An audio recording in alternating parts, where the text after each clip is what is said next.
გამარჯობა, მე ვარ დათო სეხინიაშვილი, პირადი მწვრთნელი და ამ ვიდეოში გასწავლით როგორ უნდა გადაანაწილოთ ვარჯიშები მაქსიმალური კუნთური მასის მოსამატებლად. პირველად რომ დავიწყე ვარჯიში, ამ საკითხის გარკვევა მე თვითონაც ძალიან გამიჭირდა, იმიტომ რომ ზოგი რას წახის, ზოგი რას და თან არავინ ხსნის რა პრინციპით ხდება ან პროგრამის შედგენა ან დღეების გადანაწილება. ვარჯიშები ბევრნაირად შეიძლება გადაანაწილო, მაგალითად, მთლიანი ტანის ვარჯიშები კვირაში 3-ჯერ, ზედა და ქვედა ტანის ვარჯიში კვირაში 4-ჯერ, მიწოლის, მოზიდვის და ფეხების ვარჯიშები კვირაში 6-ჯერ და ზოგი მთელ ტანსაც ავარჯიშებს ყოველდღე. და აქედან ნებისმიერი შეიძლება ეფექტური იყოს, მაგრამ იმისთვის, რომ კონკრეტულად შენთვის იცოდე, რომელია უკეთესი, უნდა გაიგო რა პრინციპი დგას ყოველი მათგანის უკან. ზუსტად ამ პრინციპს განვიხილავთ ამ ვიდეოში. ნებისმიერი პროგრამის შედგენისას 4 კითხვა არსებობს, რომლებსაც აუცილებლად უნდა გავცეთ პასუხი. პირველი არის ასწრებს თუ არა კუნთი ვარჯიშიდან ვარჯიშამდე აღდგენას. ანუ ორ შაბათს თუ კარგად ვავარჯიშებ ფეხები, დიდი ალბათობით 4 შაბათამდე აღდგენას ვერ მოასწრებ. ამიტომ შემდეგი ფეხების ვარჯიში ცოტა მოგვიანებით უნდა ჩავნიშნო. მეორე კითხვა არის ზედმეტად დიდი ხანი ხომ არ ასვენებ რომელიმე კუნთს. მაგალითად, ბიცეპს მხოლოდ კვირაში ერთხელ თუ აკეთებ, ეს მთლად ოპტიმალური არ იქნება, იმიტომ რომ ვარჯიშიდან 2-3 დღეში ბიცეპსი უკვე ბოლომდეა დასვენებული და ახალი ზრდის სტიმულის მისაღებად მზადაა. მესამე კითხვა არის დაპროგრამებული დღეები ერთმანეთს ხომ არ უშლიან ხელს. მაგალითად, 3 შაბათს თუ აკეთებ დედლიფტებს, 4 შაბათს ჩაჯდომების გაკეთება კარგი იდეა არ არის, იმიტომ რომ 3 შაბათის ვარჯიშიდან წელის და ბარძაყის უკანა კუნთების დაღლულობა გადმოყვება 4 შაბათს და ხელს შემეშლის. და მეოთხე კითხვა არის საერთო ჯამში რამდენი სამუშაო აქვს შესასრულებელი და შეგიძლია თუ არა ამ რაოდენობის ჩატევა შენს პროგრამაში. მაგალითად, თუ ვიცი რომ კერდისთვის კვირაში 25 მისვლა მაქვს გასაკეთებელი, ამ რაოდენობას ერთ დღეში არ ჩავტენი და გადავანაწილებ 2 ან 3 დღეზე. მოდი ახლა 3 ტიპის მოვარჯიშეს შევხედოთ და ამ პრინციპების მიხედვით ვნახოთ, როგორ ჯობია ვარჯიშების გადანაწილება სათითეოსთვის. შეიძლება გაგიგია, რომ დამწყებისთვის კვირაში 2-ჯერ ან 3-ჯერ მთლიანი ტანის ვარჯიში საუკეთესო ვარიანტია. მეც ვეთანხმები ამ მოსაზრებას, მაგრამ სიტყვაზე რომ არ დამიჯეროთ, მოდი შევხედოთ 4-ვე ფაქტორს და დავადგინოთ მართლა ასეა თუ არა. პირველი, ასწრებს თუ არა კუნთი აღდგენას ვარჯიშიდან ვარჯიშამდე. კვირაში 2-ჯერ თუ ვარჯიშობ, აქ პასუხი მარტივია, იმიტომ რომ ამ სიხშირით ნებისმიერი კუნთი მოასწრებს აღდგენას. მაგრამ აი როცა უკვე 3-ჯერ ვარჯიშობ, აქ რაღაც კითხვები ჩნდება. კვირაში 3-ჯერ თუ ვარჯიშობ, 2-ჯერ მაინც მოგიწევს ვარჯიშებს შორის მხოლოდ 1 დღით დასვენება. და თუ მთელ ტანს ავარჯიშებ, აქ ის კუნთებიც შედის, როგორც არის ფეხები, ზურგი და მკერდი. ანუ კითხვა ჩნდება, მოასწრებენ თუ არა ეს დიდი კუნთები მხოლოდ 1 დღეში აღდგენას. ეს დამოკიდებულია ადამიანის გამოცდილებაზე და შესრულებული მუშაობის რაოდენობაზე. პირველი რაც უფრო გამოცდილი ადამიანი და რაც უფრო მეტი კუნთური მასა აქვს, მით უფრო მეტი დრო და რესურსი დასჭირდება მისი კუნთების აღდგენას. რაც ლოგიკურია, დორიან იეიცის ფეხებს რამდენი დროც დასჭირდება აღსადგენად, იმდენი დრო მე არასდროს არ დამჭირდება, იმიტომ რომ დორიან იეიცის ფეხები ჩემსაზე 2-ჯერ ან 3-ჯერ უფრო დიდია.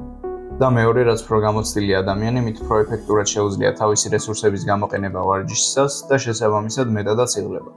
ანუ რომ შევადაროთ დამწყები ადამიანი და პროფესიონალი ბოდიბილდერი, დამწყები ადამიანი თითქმის არ ეყენებს თავის შესაძლებლობებს, ხოლო პროფესიონალი ბოდიბილდერი ბოლომდე იხარჯება. ეს კვლევებითაცაა დამტკიცებული და ისედაც ჩვეულებრივი ადამიანების ვარჯიშს რომ დავაკვირდე, შეატყობ რომ მათი მისვლების დასაწყისი და ბოლო ზუსტად ერთნაირად გამოიყურება. ეს რომ შეადარო დორიან იეიცის ან რომელიმე პროფესიონალი ბოდიბილდერის ვარჯიშს, მიხვდები რომ ერთი მეორე დღესვე იგივეს თავისუფლად გააკეთებს და მეორეს შეიძლება 1 კვირა დასჭირდეს ტკივილის გარეშე გასავლელად. შესრულებული მუშაობის რაოდენობას რაც შეეხება, დამწყებისთვის ბევრი არაა საჭირო. მინიმალური ეფექტური რაოდენობა არის სადღაც 2 ან 3 მისვლა 1 კუნთისთვის ერთ ვარჯიშზე და სულ ამით რომ დაიწყო პირველი რამოდენიმე თვის განმავლობაში კარგი პროგრესი გექნება. ანუ პირველ კითხვაზე პასუხი გავეცით. დამწყები თუ ხარ 1 დღეში აღდგენას მოასწრებ, იმიტომ რომ ბევრს არ ვარჯიშობ და ძალიანაც ვერ დაიღლები, იმიტომ რომ ჯერ პატარა კუნთები გაქვს და მათაც არ ეყენებ ბოლომდე. მეორე კითხვა არის ზედმეტად დიდი ხანი ხომ არ ისვენებენ კუნთები ვარჯიშებს შორის, რაზეც პასუხი ცხადია რომ არა. მესამე კითხვაზეც მარტივია პასუხი, ხელს ვერ შეუშლის ერთმანეთს ვარჯიშები, იმიტომ რომ 3 დღეს ერთნაირად ვარჯიშობ. და ბოლოს საერთო ჯამში შესრულებულ სამუშაოს რაც შეეხება, უკვე ვთქვით, რომ კვირაში დამწყებისთვის დაახლოებით 9-დან 10 მისვლამდე 1 კუნთისთვის საკმარისია, რაც 3 დღეზე თავისუფლად ნაწილდება. ანუ ასეთი ვარჯიშის პროგრამა დამწყებისთვის 4-ვე კრიტერიუმს აკმაყოფილებს. ვარჯიშებს შორის იმდენი დრო არის, რომ ყველა კუნთი აღდგენას მოასწრებს, არც ერთი კუნთი ზედმეტად არ ისვენებს, არც ერთი დღე ერთმანეთს ხელს არ უშლის და ის მუშაობის რაოდენობა, რაც დამწყებისთვისაა საჭირო, თავისუფლად შეგიძლია გადაანაწილოს 3 დღეზე. ანუ შეგვიძლია დავასკვნათ, რომ დამწყებისთვის კვირაში 2-ჯერ ან 3-ჯერ მთლიანი ტანის გაკეთება კარგი ვარიანტია. ახლა შევხედოთ საშუალო დონის მოვარჯიშეს. აქ რაღაცები იცვლება, იმიტომ რომ პროგრესისთვის მას მეტი სამუშაო აქვს შესასრულებელი, სადღაც 10-დან 15 მისვლამდე ერთ პუნქტზე კვირაში. ამასთან ერთად რახან ვარჯიში უკვე ნასწავლი აქვს, შედარებით მეტი ინტენსივობით ვარჯიშობს და შესაბამისად მეტადაც იღლება. ანუ შეიძლება იგივე კვირაში 3-ჯერ მთლიანი ტანის ვარჯიში საკმარისი აღარ იყოს. ამ შემთხვევაში ერთ დღეს დავამატებდით და კუნთებს ზედა და ქვედა ტანის ჯგუფებად დავყოფდით.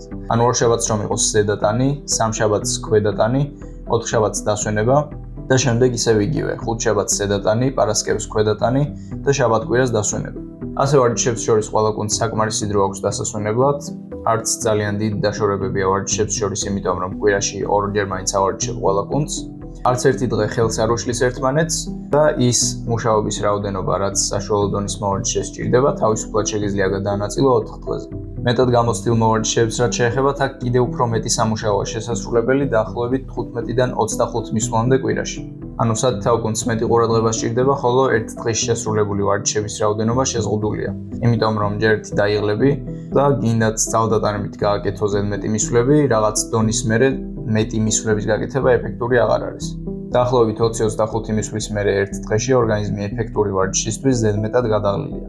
ანუ მკერდზე და ზურგზე რომ მქონდეს 20 მისვლა გასაკეთებელი კვირაში და ისევ ასე მქონდეს დაყოფილი დღეები ზედა-ქვედა ნაწილად, ერთ დღეზე მომიწევდა 10 მისვლის გაკეთება.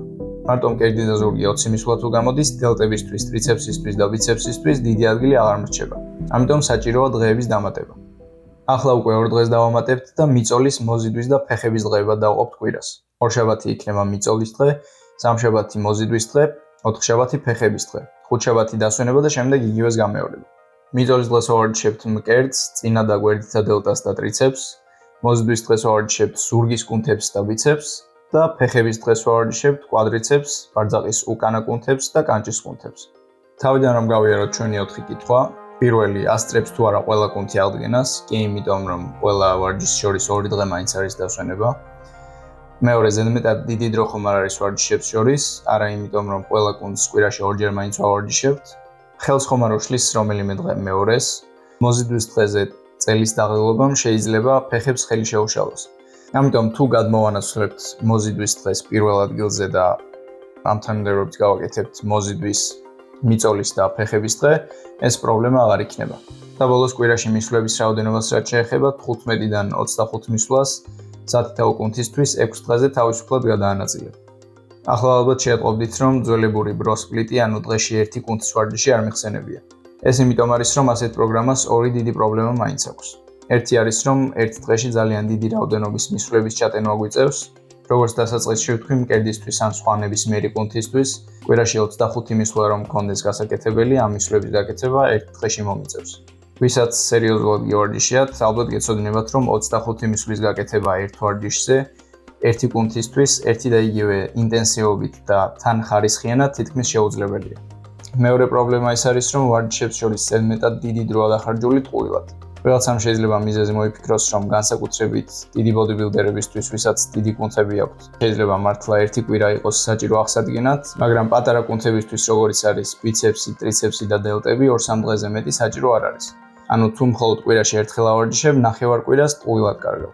არ ვიძახი, რომ საერთოდ გადასაგდები ასეთი სპლიტი, მაგრამ ოპტიმალური შედეგებისთვის უკეთესი პროგრამებიც არსებობს. საბოლოო ჯამში გეტყვით, რომ ასეთი შაბლონური სპლიტები საერთოდ არაა საჭირო. თავარია იცოდე რა პრინციპით ხდება სავარჯიშო დღეების გადანაწილება, რაც ამ ვიდეოში იმედია უკვე ისწავლეთ და შემდეგ თქვენი მიზნების და სურვილების მიხედვით შეგიძლიათ საკუთარი პროგრამის შექმნა. ფეხების ვარჯიში საერთოდ თუ არ გაინტერესებს, შეგიძლია მოიღო და მკლავების ვარჯიში ჩაანაცვლო. დელტები თუ არის პრიორიტეტი, შეგიძლია კვირაში 4-ჯერაც ავარჯიშო. ანუ მთავარ პრინციპებს თუ არ დაარღვევ, არასწორი პასუხი არ არსებობს. ყველაზე ეფექტური პროგრამა საბოლოო ჯამში მაინც ისაა, რომელიც ყველაზე მეტად მოგწონს. იმიტომ რომ მთავარი აქ სისტემატურობა და გრძელვადიანი ვარჯიშია. ამ ვიდეოსთვის სულ ეს არის, და ლაიქეთ თუ მოგეწონა და გამოიწერე არხი, რომ შემდეგი არ გამოტოვო.